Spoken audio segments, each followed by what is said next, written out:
maaari ring maantala ang daloy ng kuryente dahil dito.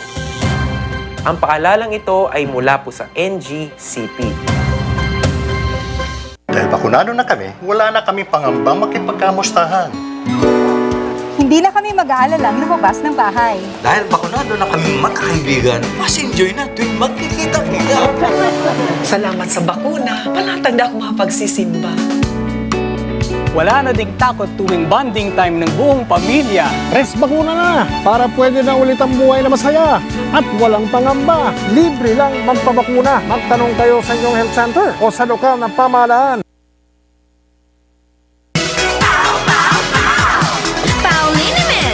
Masakit ba ang likod, ang kasukasuan? Namimitig o masakit ang iyong kalamnan? May rayuma, arthritis o nahihilo? May stiff neck, flatulence o masakit ang ulo? Sa Pauliniment, ginhaway, garantisado. Pauliniment, isang pahid ka lang. Dahil walang out sa POW! Nais namin ipaalala na ang pagtatayo ng bahay sa ilalim o malapit sa linya ng kuryente ay labis na mapanganib. Kapag aksidenteng maputol ang kable ng kuryente, maaari itong makasunog ng mga kabahayan at makamatay. Dahil dikit-dikit ang mga bahay, mabilis nakakalat ang apoy. At kapag tumama ang matinding kalamidad, maaaring matumba ang tore ng kuryente at direktang gumuho ang tore sa bahay ninyo. Ang paalalang ito ay mula po sa NGCP.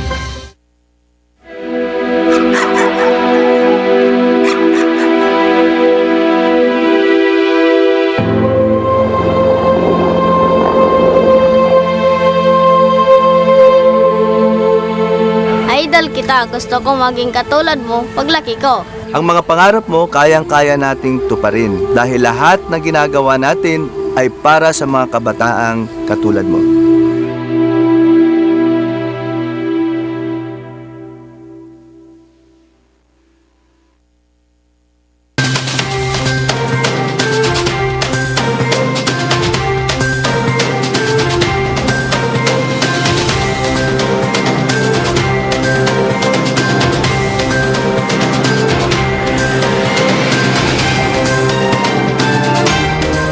Live from the studio of RNG Luzon, this is Luzon Headlines.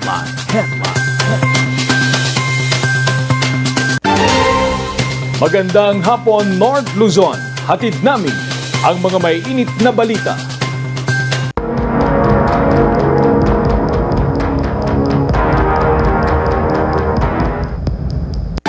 Muling nagbabala ang City Health Office sa mga usong sakit at isyong pangkalusugan na dapat pantayan, lalo na kung panahon ng taglamig.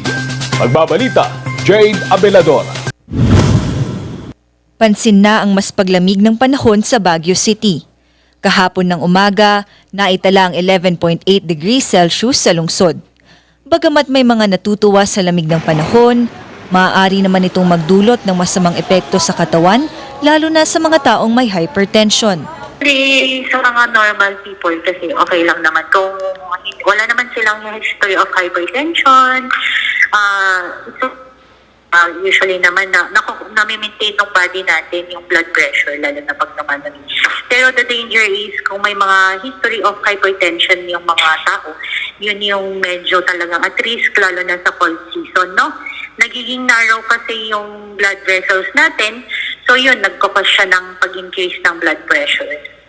May ilang payo naman ng medical expert upang maiwasan ang paglala nito. Sa mga may history po, mas maganda po sana na brace yourselves, parang magsuot ng makapal na damit, and then gumamit ng heater sa pag naliligo. Mas magandang mas mainit yung water na ginagamit nila, no? And then, of course, continuous monitor of blood pressure. If they're taking medications, they have to take their maintenance medication. May mga ilan namang hindi pa alam o hindi sigurado sa kani-kanilang medical history. Kung may nararamdaman, mas mabuti na raw magpatingin ng blood pressure upang ma-diagnose ng mas maaga. Nararamdaman at hindi pa aware kung hypertensive ka, mas magandang monitor ka ng blood pressures kasi usually napapansin natin ngayon may mga hindi nila alam yung history nila. Pag na-BP naman sila, so mataas pala yung BP nila. So parang makakakuha na po sila. Da-diagnose na sila as hypertensive na hindi nila alam pala na hypertensive sila. So mas maganda po na magpa-monitor din tayo ng blood pressure natin. Jada Velador para sa Luzon Headlines. Dinumog ng mga may sintomas at close contact ang unang araw ng aggressive community testing sa lungsod ng Baguio. Magbabalita, Charles Limon. Walang sinayang na sandali ang mga residente ng Baguio at mga karatig ng mga bayan para magpa-RT-PCR test. Sa unang araw, dinumog ito ng may mga sintomas at mga close contact na mga nagpositibo sa COVID-19. Mahaba man ang pila, tiniis ito ng ilan malaman lang kung positibo o negatibo ang mga ito sa COVID-19. Mas madami po ngayon compared nung last time kasi siguro nung last time mas busy yung tao sa vaccination eh. But then ngayon, medyo mas madami po ang nagpupunta ngayon for the squad. Although may mga nagpunta sa dito, nagsasabi naman sila na close contact sila. Hindi ko kasi masabi sir kung may symptoms kasi hindi naman natin pwede. Doon nilalagay nila sa may CIF mo hindi na kung may symptoms. 1,000 ang target ng grupo sa aggressive community testing sa Melvin Jones Grandstand ngayong araw. Nagsagawa rin ng BCDA at pamahalang lungsod ng community testing sa Camp John Hay para sa business sector at mga economic frontliner. Inaasahang tataas pa ang bilang ng mga magpopositibo sa COVID-19. Yeah, definitely. That will add to the number of cases every day. 3 days natin gagawin ito. And looking at the recent developments, we're looking at about siguro mga 26%, 20 to 25% ang ating positivity rate yan. Ibig sabihin, sa 1,000 na tao, we're expecting around 250 na positive cases. Para masuri, payo ng BCDA dalhin ang PhilHealth ID o membership certificate ng PhilHealth. I-fill up ng mabuti ang form ng testing at mag-isolate muna pagkatapos ng testing. Magtatagal ang aggressive community testing mula January 13 hanggang sa Sabado, January 15. Charles Nicolimon para sa Luzon Headlines. Nadagdagan pa ang listahan ng mga lugar sa Luzon na isinailalim sa Alert Level 3. Ang buong detalye sa report ni Randy Guzman. Dahil sa mabilis na pagdami ng mga kaso ng COVID-19, karagdagang mga lugar sa Luzon ang isinailalim ng Interagency Task Force sa Alert Level 3 mula bukas hanggang sa katapusan ng buwan. Kabilang dito ang Benguet, Kalinga, Abra, La Union, Ilocos Norte, Pangasinan, Nueva Vizcaya, Isabela, Quirino, Nueva Ecija, Tarlac, Quezon Province, Occidental Mindoro, Oriental Mindoro, Camarines Sur at Albay. Sa Alert Level 3, 30% lamang ng maximum capacity ang papayagan sa mga pagpupulong at social events para sa mga indoor venue. 50% naman para sa mga outdoor. Kinakailangan ay fully vaccinated ang mga dadalo.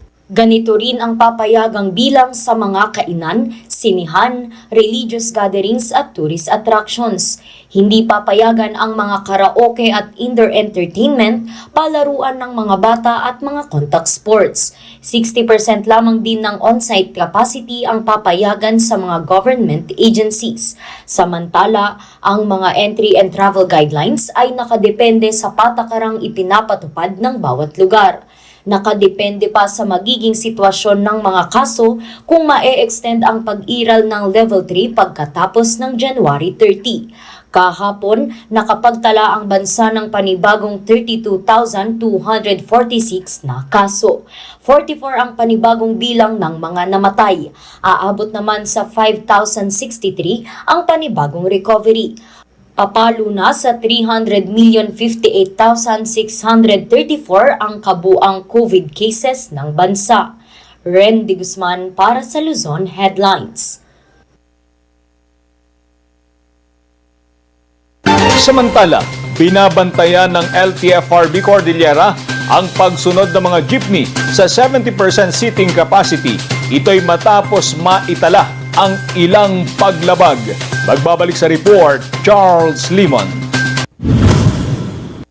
Sa pagtaas ng Alert Level 3 sa iba't ibang parte ng Cordillera, mananatili pa rin sa 70% ang seating capacity ng mga pampublikong mga sasakyan.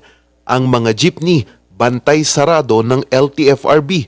Dahil ito sa paglabag sa 70% seating capacity mula nang ipatanggal ang mga plastic barriers. Nagkaroon din ulit ng MC from our central office.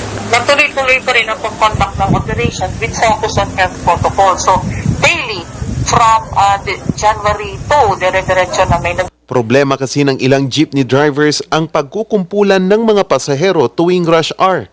Kaya naman, katuwang na ng LTFRB ang BCPO at POSD sa pagpapatupad ng 70% seating capacity sa mga jeepney. Akati bagbagami ng route. Actually, there are sometimes we even call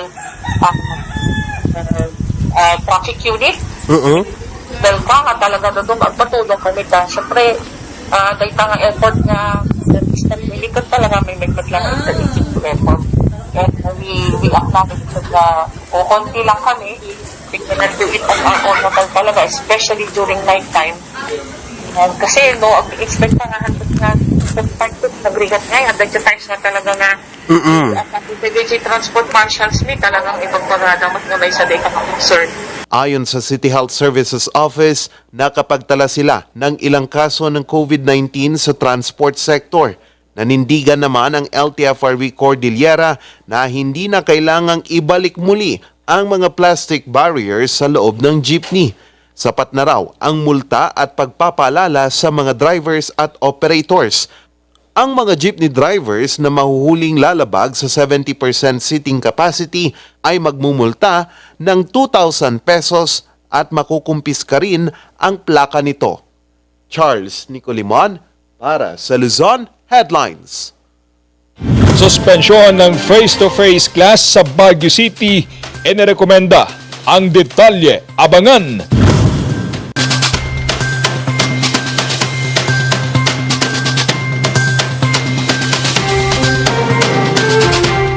Hear the music of our hearts.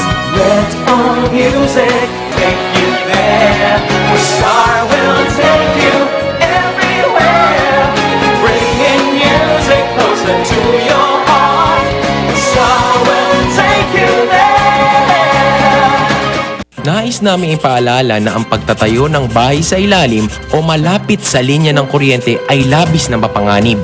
Kapag aksidenteng maputol ang kable ng kuryente, maaari itong makasunog ng mga kabahayan at makamatay. Dahil dikit-dikit ang mga bahay, mabilis nakakalat ang apoy.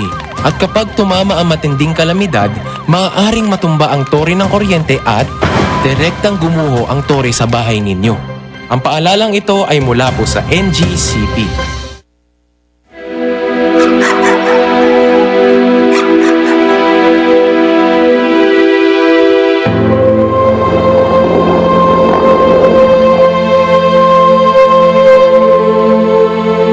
Idol kita, gusto ko maging katulad mo paglaki ko. Ang mga pangarap mo, kayang-kaya nating tuparin dahil lahat na ginagawa natin ay para sa mga kabataang katulad mo.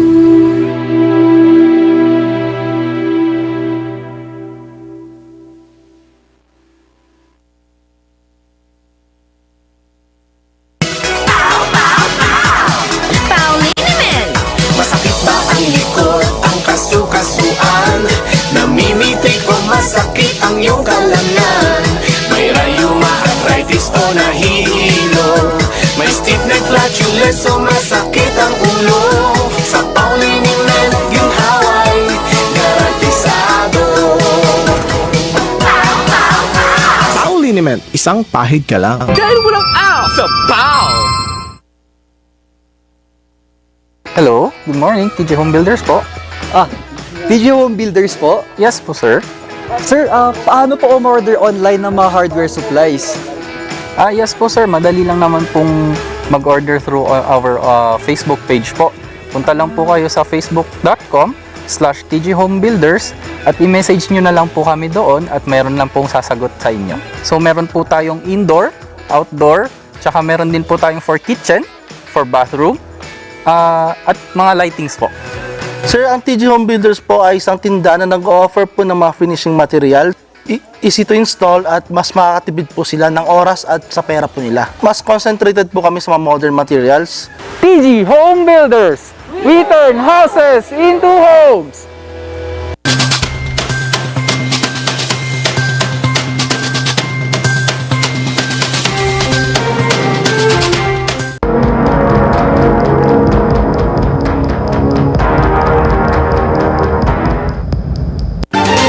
Dahil sa pagdami ng bagong kaso ng COVID-19, inirekomenda ang suspension ng face-to-face class sa Baguio City.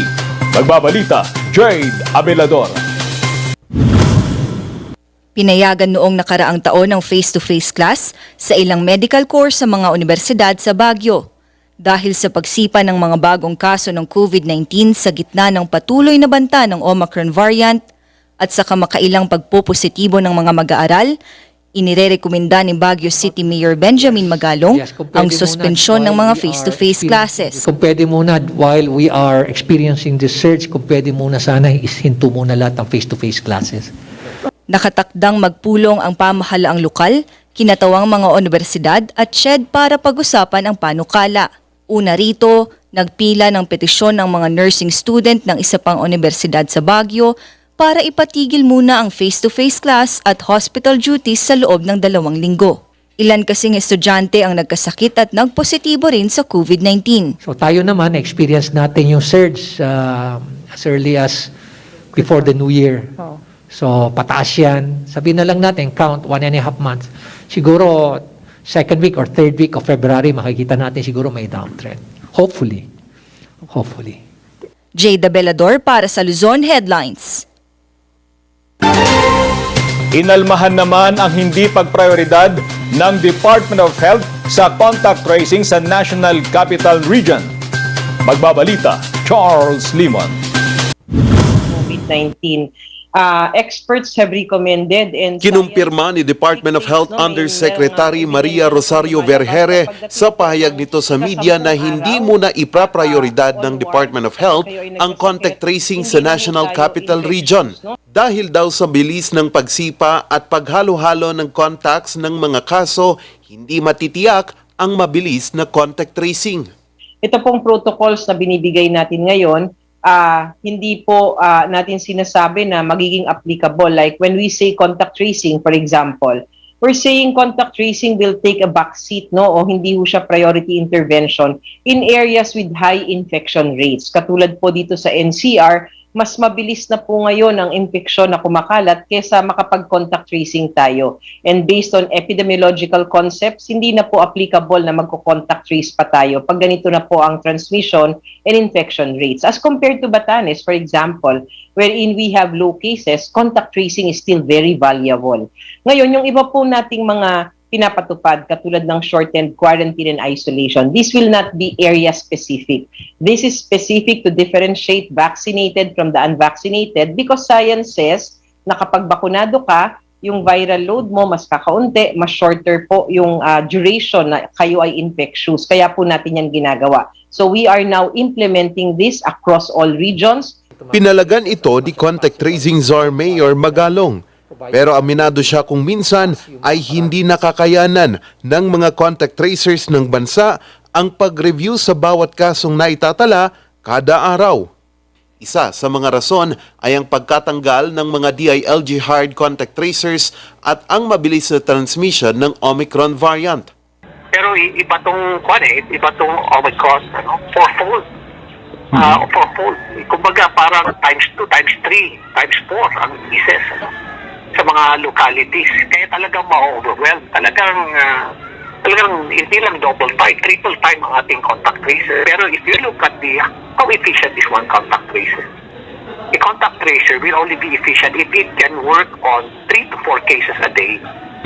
Pero with the with the present surge ng Omicron cases, ang isang contact tracers already working on about 30 cases a day. Aabot na lang sa 86,000 ang bilang ng mga contact tracers sa bansa na LGU hired at mga miyembro ng BFP, PNP at AFP.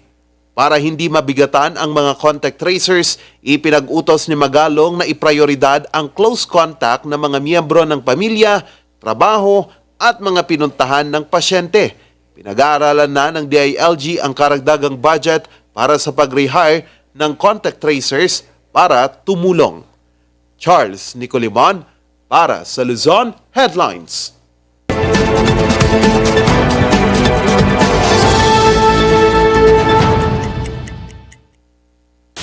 If you embarrass your business partner in front of people, in front of investors, in front of clients, meron ka bang liability?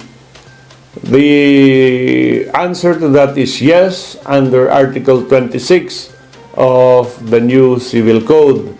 Ito yung tinatawag nilang invasion of the right of a person to be given respect and dignity as a human being. And Article 26 should be read together with Article 2217 of the new Civil Code. At ang 2217, ang sinasabi niya, ang taong nasaktan, ang taong na-insulto or embarrassed, or yung kanyang dignity or pride or honor na hurt ng isang tao will be entitled to moral damages for the mental anguish, serious anxiety, besmirched reputation, wounded feelings, moral shock, social humiliation, and similar injuries sustained by that person. So, balik tayo sa Article 19 of the new Civil Code here that every person should deal with other persons in a fair manner. Respect the human rights of other people and act with good faith sa kanilang dealings with persons, whether as family, whether as business partners, or whether as co-employees.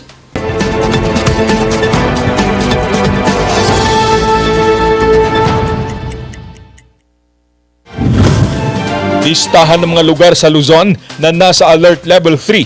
Nadagdagan pa ang buong detalye. Susunod na.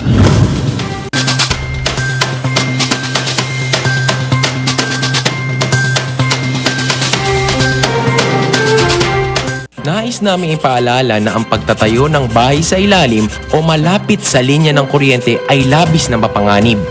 Kapag aksidenteng maputol ang kable ng kuryente, maaari itong makasunog ng mga kabahayan at makamatay. Dahil dikit-dikit ang mga bahay, mabilis nakakalat ang apoy. At kapag tumama ang matinding kalamidad, maaaring matumba ang tore ng kuryente at direktang gumuho ang tore sa bahay ninyo. Ang paalalang ito ay mula po sa NGCP. Hello, good morning, TG Home Builders po. TG Home Builders po? Yes po, sir. Sir, paano po umorder online ng mga hardware supplies? Yes po, sir. Madali lang naman pong mag-order through our Facebook page po. Punta lang po kayo sa facebook.com/tghomebuilders at i-message nyo na lang po kami doon at meron lang pong sasagot sa inyo. So, meron po tayong indoor, outdoor, tsaka meron din po tayong for kitchen, for bathroom, at mga lightings po. Sir, ang TG Home Builders po ay isang tindahan na nag-offer po ng mga finishing material. Easy to install at mas makakatipid po sila ng oras at sa pera po nila. Mas concentrated po kami sa mga modern materials. TG Home Builders! We turn houses into homes!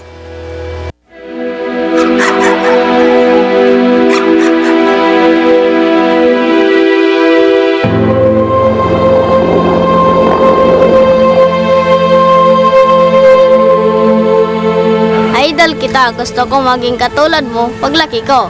Ang mga pangarap mo, kayang-kaya nating tuparin dahil lahat na ginagawa natin ay para sa mga kabataang katulad mo.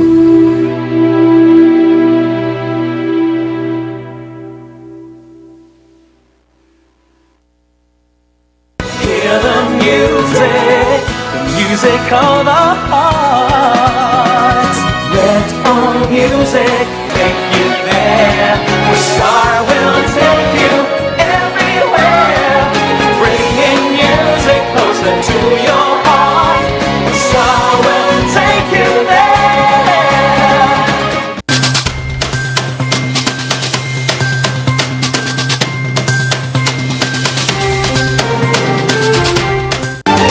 Siyam na local government unit ang binigyan ng pamahalang panalawigan ng La Union ng tig 1 milyong pisong insentibo dahil sa epektibo at mabilis na vaccination drive.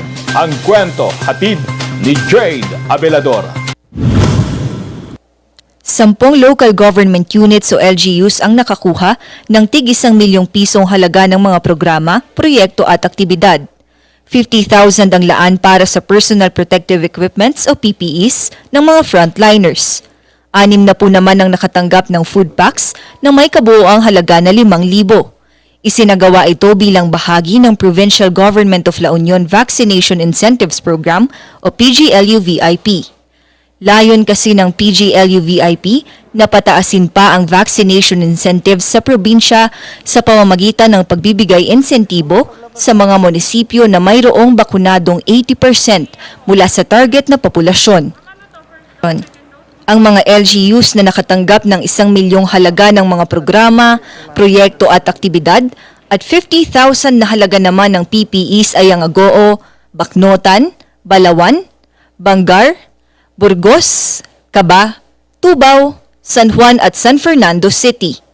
Maghahanda rin sila ng project proposals para sa Stronger La Union Strategy na popondohan naman ng PGLU. Maliban sa mga LGUs, may ilang mga individual rin ang nanalo. Kabilang rito ang 20 senior citizens, 20 mula sa general public, at 20 mula sa age group na 12 to 17 years old. Nagwagi sila ng food packs na nagkakahalaga ng 5,000 pesos. Mula January 11, 2022, ang probinsya ng La Union ay mayroon ng 77.2% na herd immunity para sa mga fully vaccinated at 90.75% herd immunity naman para sa mga partially vaccinated. Jade Abelador para sa Luzon Headlines. At yan ang mga balitang nakalap ngayong araw. Maraming salamat at muli magandang gabi po sa ating lahat.